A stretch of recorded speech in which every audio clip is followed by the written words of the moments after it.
Hey, welcome to the Homebuyer Seminar. I'm Bill Gross at Bill Gross Probate and Social Media, along with a good friend and colleague, Patricia Castillo. and our good friend and lender. Shannon Lender. How's it going, guys? Great. And how about those interest rates? Let's go out there. If it's Shannon's fault when rates go up, what is it when rates go down? I know. Do I get any prize? I don't know. That's what I'm asking here. Do we give you a prize? We say, is it because of you? Is it despite you they went down because you weren't working that hard? You're too busy closing deals? So the 30-year fixed rate, the mortgage market weekly number, Yeah, they dropped a little. close to 6.57. Just a few weeks ago, we were 6.8. It's about 3/8 of a drop in interest rate. Now, if you look over the last year, it's kind of the midpoint of where it's been for the last year. It's been, for all the talk of volatility, right? But I don't think people appreciate how important the interest rate is in the value of real estate. Like, there's a direct relationship. When the rates go down, the value of the property goes up. Now, that doesn't mean that the seller can necessarily pay more, but it means that you can afford more. It means that you want to close more quickly because it's worth more. And I've said when rates were at 6.8, we're about a point and a half high before we should be, given the fundamentals in the market. I think time's going to bear me out on that, and this is just the down payment on that. What do you see, Shannon, as far as interest rates? Yeah, I mean they went down a little bit the last 2 days. I when I'm pricing things out, I've seen them drop just slightly, not too much, but even that slight little dip, it's giving a lot of buyers a lot of excitement. So I'm seeing more people come out. I'm seeing more people try to apply and buy. So that begs the question of, hey, when's a good time to buy? Is it when interest rates are relatively high? Or like you said, when they're lower, the catch-22 is the price goes up, so. Yeah, I just did a reel on that yesterday because my phone, started ringing more with some buyers that have been waiting. And so I did an Instagram reel on that, talking about interest rates are lower in the mid sixes. And if you're getting an FHA loan, you'll be in the 5% range. But what happens is the cost to buy a home could increase, right? Because now you have more buyers coming into the market. They can qualify for more since the cost to borrow money is a little less. And then you see bidding wars, starting again, multiple offers, because now there's more buyers entering the market. And so that was what my video was about. But I think that's where we're going to be for this fourth quarter of the year, because we're looking at maybe another rate reduction in September when the Feds meet again. I mean, that's the buzz that's going around right now. So looking at the jobs market report, there were some revisions there. They thought there were more jobs added. There were less jobs added. And so that could lead to showing signs of maybe a slowing economy. So if that's true, when September rolls around, then we may see that interest rate reduction. And if that does happen, I mean, we're already seeing more buyers coming out right now. They're coming off the sidelines. So I can't even imagine in September, how it's going to be if interest rates do go even lower. Yeah, I think it's going to be crazy. I think it's going to be crazy. If rates drop in the low, like you said, conventional rates go down to the low sixes, even the five. Oh my God, it's going to be crazy. It's going to be crazy. Well, and that's okay. I think work throughout the last of the year, because it sets us up for the beginning of the first quarter of next year. Right. Well, I'll tell you one of the problems, and then the opportunity. Anytime there's a problem, there's an opportunity if you look for it. So I literally just got back today. I had to open a new account at a bank. I do my business banking at Wells Fargo. Why? I'm an idiot. They're the closest one by far. They have good parking. Whatever. Convenience. So it's just it's stupid. I mean, I'm just call me stupid. That's okay. So because I can't, even because of my business there, I wanted to open an additional account for a certain amount of money to keep separate. Can't open an account online with Wells Fargo. Well, how happy? I have a business account, a personal account. Can't do it online. Have to go in person. Okay. You have to make an appointment with a private banker. Oh, they'll be available till August 13th. Oh, Now, I'm not what? one to take that. So I find out her name and search and realize she's also a Wells Fargo mortgage rep. I find her cell phone number, I text her. No, no, I'm on vacation to August 13th. Feel free to book an appointment then. Like, yeah, I'm going to wait a week and a half for you to come back to open an account, to open a CD account. Like, really, that's what I'm going to do. No, I'm not. So I went into the branch, and a couple of things I discovered in the old days, they would have a mortgage person in the branch all day long, maybe helping do other things, but at Right. least for service. Not true today because they cut down on people. And this gal's on vacation. She's not even available until August 13th. And the bank is obviously trying to use AI to replace as many people as it can. So now you're going to end up working with a computer. So it's funny, the same company I can't open an online account with today, somehow they're going to master AI and figure out how to do mortgages. Like, I mean, just think how stupid it is. I can't even use an internet browser open account, but somehow the AI is going to magically replace the person who's not there, who's on vacation. The whole thing's insane. And so that's with current demand. When rates go down, if rates went down 0.5%, it would be like Christmas, like the 2 days before Christmas going to a mall. But there's no bankers at Wells Fargo, Bank of America, Chase. The average consumer has been trained to go to big banks first, unfortunately. Even still, I've been in this business for 40 years. I started working at a branch office, and still consumers, they're trained to go to wherever they bank first. Well, those people don't have anybody anymore. They cut back. They're so automated. They're so streamlined.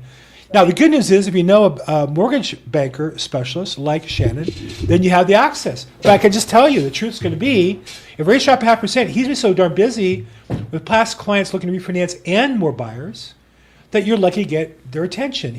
Not him personally. I'm just saying in general, the best mortgage originators get to be way too busy for strangers. And so people feel like, hey, I'm calling you with my business, and I have 20 past clients who've called me I'm trying to work on first. So that's why, for a buyer, if you want to buy a property and you can afford it now, don't wait till the rates go down. Because I can tell you one thing.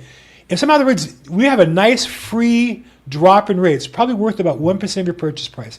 If you're buying an $800,000 house, it's like a free $8,000 credit you got courtesy of rates coming down. If they go down to 0.5%, you're not going to get lenders on the phone. Now, call us. We'll call Shannon. If he doesn't take your phone call, we'll beat him up. We'll shoot him. We'll do something for you. Don't worry. But for those of you who don't call Shannon, you're not going to get your lender. They're just not. I'm just telling you, as professionals in this business, I can't get them on the phone. Not him, them on the phone when they're busy. Okay, true or false, Shannon? Yep. No, I mean, no, I don't object. Everything you're saying is correct. 100%. I'm already kind of busy, and there you go. Here it is. the Here it is. The rates are not even, like you said, where they were supposed to be, Right. quote unquote. But Right. yeah, you Right. gotta jump on it now. Again, get into the house now, because you can always change the interest rate. Not always, but it's easier to change the interest rate, but you can never change how much you bought the property for. So Yeah. and like I said, I'm still seeing, at least on my files, a bunch of credits, a bunch of seller credits. So, who knows if that's going to go away if all these buyers come on the market. Well, I tell you, if there are multiple offers, then the realtor will talk to the listing agent to find out if there are multiple offers. And in order to make your offer stronger, you could offer more than the list price and ask for that credit back. Oh, that's a good one. It's a good point. You could also prepare the buyer and say, let's make your offers really stand out and not ask for a credit. Let's wait until the inspection and see what we can work out then. So that's when the strategy comes in, is when you're up against other offers and trying to make your buyer's offer stand out. That's when you really have to put your head together with your realtor and see how you're going to make your offer stand out. Because at the end of the day, you want to get the property, right? The next thing you're going to do is, if you get beat out, go back on the market, continue to look for properties.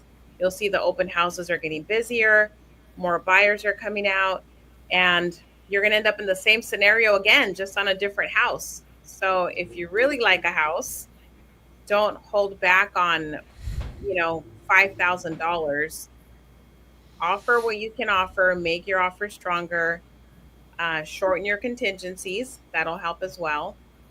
And just really focus on getting accepted, because if the rates come down lower, then you're going to be in a bidding war and paying more for the same house. Yep. That's exactly right. Yeah, yeah. I can tell you, I have a listing that just went on about a week ago, and I'm getting offers, and it's interesting how in one case, the agent doesn't really know what they're doing. Now, in my case, because I have double end deals, I call her back and I kind of walk her through what she has to do and help her with it. And the other offer, the guy pretty much knows what to do. And I'm already thinking to myself, given the choice, who would I rather be in escrow with for the next 45 days or 30 days? Obviously, the one who really knows what he's doing. So now, that to me, it's not my decision, it's the customer's decision, but I'm always going to tell them, this agent's really strong and it seems to be in control. This one, she's a part-timer. She's got a good customer, but who knows? You never really know. So those are things where you really have to get your stuff together, get with your agent, get your package together. I'm a little more forgiving on things missing with the offer, but some agents really are very particular when it all at one time. I'm not that busy where I'll call the agent back and say, hey, you're missing this or that. As long as you get it to me by Friday, I can get you into property on Saturday, let's say. Some agents are very kind of snooty about it. So you want to increase your odds, get everything ready, get everything your lender says you need. There's no reason. The more prepared you are in life, you always win. That's just how it works. Right. Absolutely. Getting into the strongest position. That's Yes. that's what this call is about. Helping Play to buyers win. get in the strongest position. Yeah. Yeah. Should we close this window of the rates? Oh, I'm sorry. Yes, we're low. Thank you. Our new director, Patricia, is, I can keep it up as long as yeah. Yeah. Well, as long as we're doing good, it's good news. I'm going to talk about this in my podcast on Monday, but I just don't think people appreciate how important interest rates are. I mean, I know that right now it's like a political football. Either you hate Trump or you love him, and you either love the Fed or hate the Fed based on which team red or team blue, and it's all about the politics. The reality is, if you take all that aside, the lower the rates, we have historically high rates, but it's mathematically undeniable. And that is making it harder for people to afford homes. That's undeniable. It's just simple math. The higher rate, higher payment, harder to qualify. If people really understood how much rates affected their ability to buy a house, or cars or everything, they'd be all over their political people to get the rates down, whatever it took. But this is a very silent tax. Now it's starting to improve. Is it because of Trump? I don't know. It's because of the economy. I'm not here making those predictions. The reality is it came down a little bit. It's like free money. It's like you got about a 1% drop in the value of your house. Take advantage of it. If you're thinking to buy, don't wait for it to go down further. You can either get it during escrow or get it after you close. That's right. 100%. What else do you guys see going on in the marketplace today? Well, I have an offer out on a duplex. My client started off looking for a single family home, and then we started looking at duplexes so that her and her family can live in one unit and rent out the second one. So since we're looking at the market rent for the second unit, we were able to bump up her loan approval by almost 100,000. So that was that expanded her options in the market that she was looking in. But this duplex has so many offers on it. So yeah, that's what I'm saying. It's so busy as far as, buyers that are coming out to look at properties. I mean, they're out there. So everything we've been saying, if you're looking, don't hold back, just move forward, pull the trigger, call us, we'll help you. But yes, it's definitely picking up. Yeah. And for those of you that want to buy units, yes, you can qualify for more if you, from a single family to, duplex, triplex, fourplex, because you can use that potential rental income as income. So that's one of the positive things I think about what is it called? House hacking, right? Yeah. Mm-hmm. Yeah. House hacking. Well, house hacking technically is not a duplex where you rent out one and live in the other. House hacking is you get a single family home or a condo, and you live in one bedroom and rent out the other, or you live in the sofa and rent out the bedroom. That's technically what house hacking is. It's not really legal. You're not going to qualify that income with a regular loan most commonly. But there are people who start out that way. I'll tell you a story about house hacking. When I was in college, I went to USC. In my senior year, I lived in Fox Hills in Culver City area near the 405 freeway. And we lived in an apartment, and the apartment was being converted to condos. And I was living there. We had a 2-bedroom, and we had, which is common for college kids, we had 2 guys in each of the 2 bedrooms. We had 4 people there.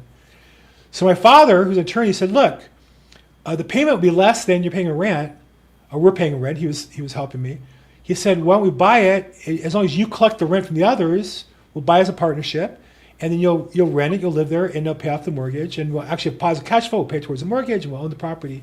I'm like, Dad, I don't want to buy a condo. It's just too complicated. So I think the condo was selling for like $35,000 back in 1980. It's probably worth, I don't know, $400,000 or $500,000 easily today.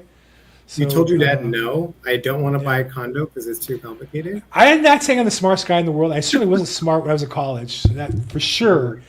I was definitely hit with a stupid stick all through college, no doubt.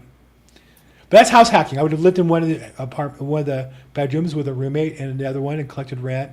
And could we qualify? Well, my father could have qualified as a rental property. The fact I was living there, was incidental. So anyhow, it was. But that's house hacking. That's an opportunity to get started, and one way to get for people, especially when you're younger. When my daughter went to college, I said, look, rather than go to college, if you want, here's what we had a fund. I said, well, we'll pay for your college, 4 years and living, or I'll give you the money to buy a property. You can start your real estate investing career, or to start a business. And she wanted to go to college, so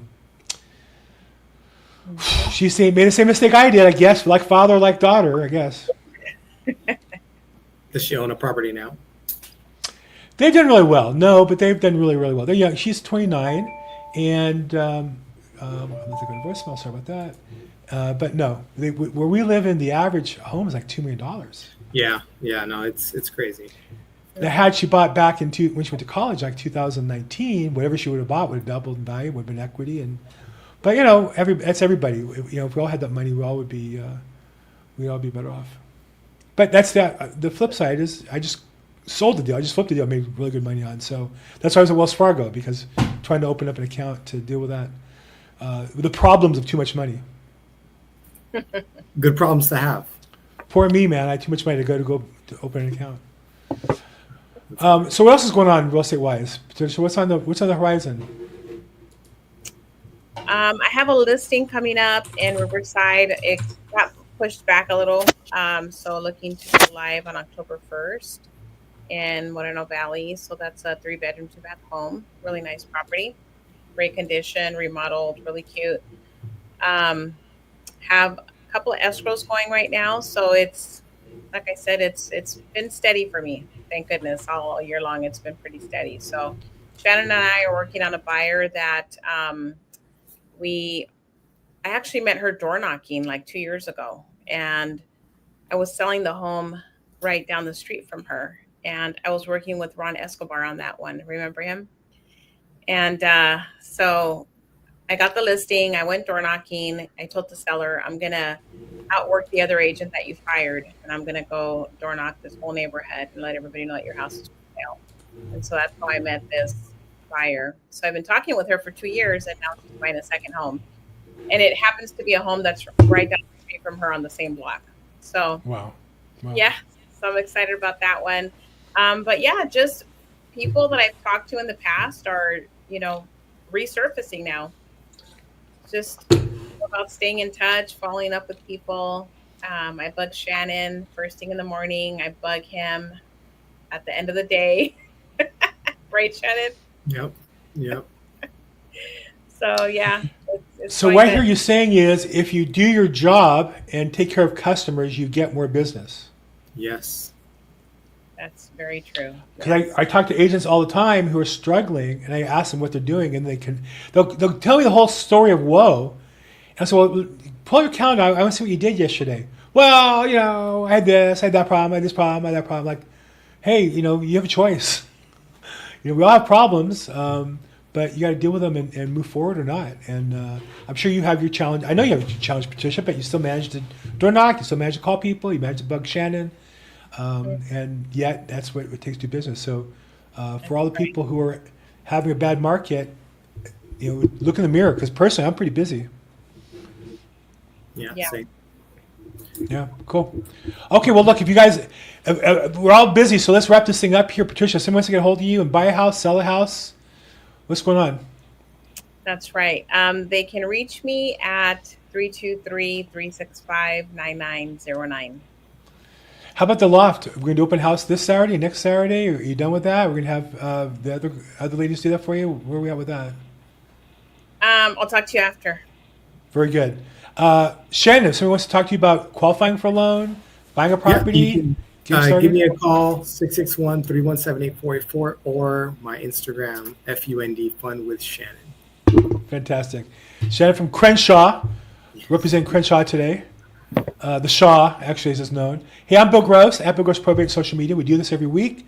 New episodes. If you like it, please like or subscribe. If you have suggestions or questions, put it in the chat box. Love to see what you have. Be glad to customize it for you, make it productive for you. Whether you're buying your first house or your next house. Thanks so much. As always, make today your best day ever. Thanks, everybody.